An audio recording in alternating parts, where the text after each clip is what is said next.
Good morning. I never done this before, so I don't know how to do it. Right now, linebacker is a must for the Philadelphia Eagles. History shows this organization doesn't always value the position as highly as it should, and in turn, it hurts our defense. With this series, I want to highlight the top 5 players at the linebacking position and give you my opinion on each along the way. Today, we'll start with a role player who may be a huge sleeper. So let's do it.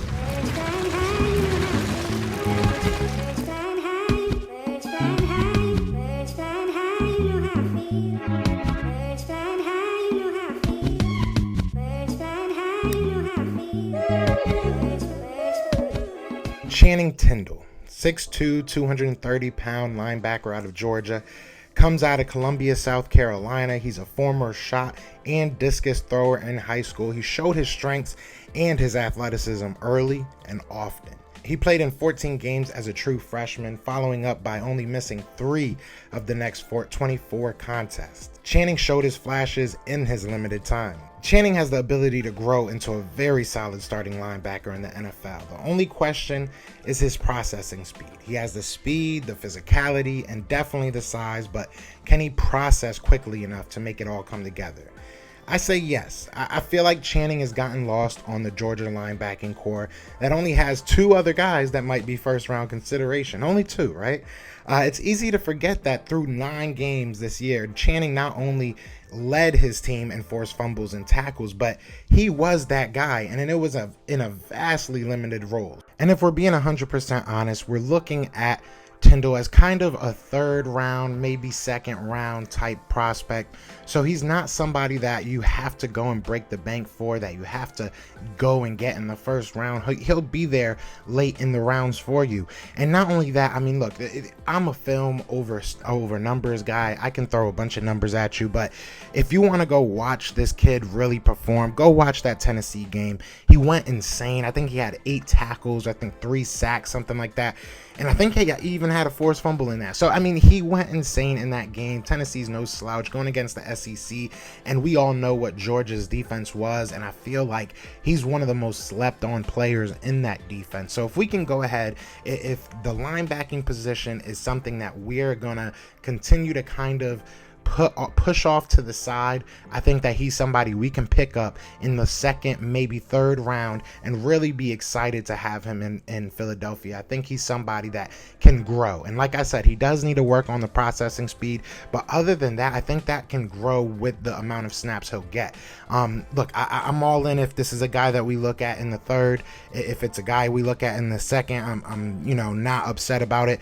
I think this is somebody that can be very good for our team. And I think that he'll be a steal for whatever team he goes to. I really do feel like he might be one of those players that you look at his numbers in college and they are far exceeded, once he gets to the NFL, because he actually has that structure. He actually has that starting role. So I'm seeing this guy as somewhat of a developmental guy, but I think he's somebody that can develop quick and into something that can be very, very useful for us, a playmaker and a defense, and that's what we need. So I like this guy. If I had to throw out an early comparison, and when I'm going to do these comparisons, I'm going to compare them to a guy that I saw, in the Eagles, and try and do it, whether it's good or bad. But I really see, and this might not make much sense, but I see like a Jordan Hicks type guy in this dude. Jordan Hicks was a starter, but I can see the type of value that Jordan Hicks brought to this team in the 3rd round, and I think that Tindall can do the same. Play-wise, I do think that both of them were good playmakers.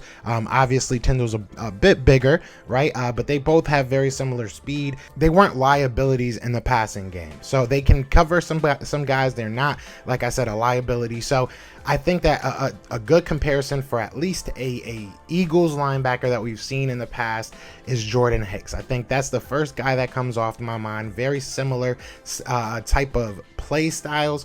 I think that Tindall brings more as a pass rusher. So I think this is a guy, like I said, we like to get developmental people. He's been healthy. I love the health track record. Like I said, he only missed 3 of the last 24 games that he's played. So that's something you like to see. Again, he had a limited role, so I think that's going to really kind of hinder his NFL draft positioning, so I think we will be able to maybe steal him later in the rounds. Like I said, maybe a day 2, day 3 type of guy. So you guys let me know what you're thinking. I'm gonna start doing more and more in depth on these guys once we get more and more information about what they're thinking, what they're doing, get some of these interviews in.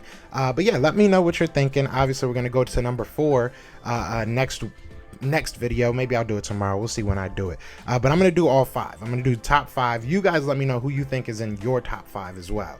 I want to know who you think your top 5 linebackers are. Do you think somebody should have took Tindall's spot? I like this kid. So anyways, let me know. Y'all know what it is. Other than that, it's Fly Eagles Fly, and we are out shit. Peace. Everywhere. This is for you.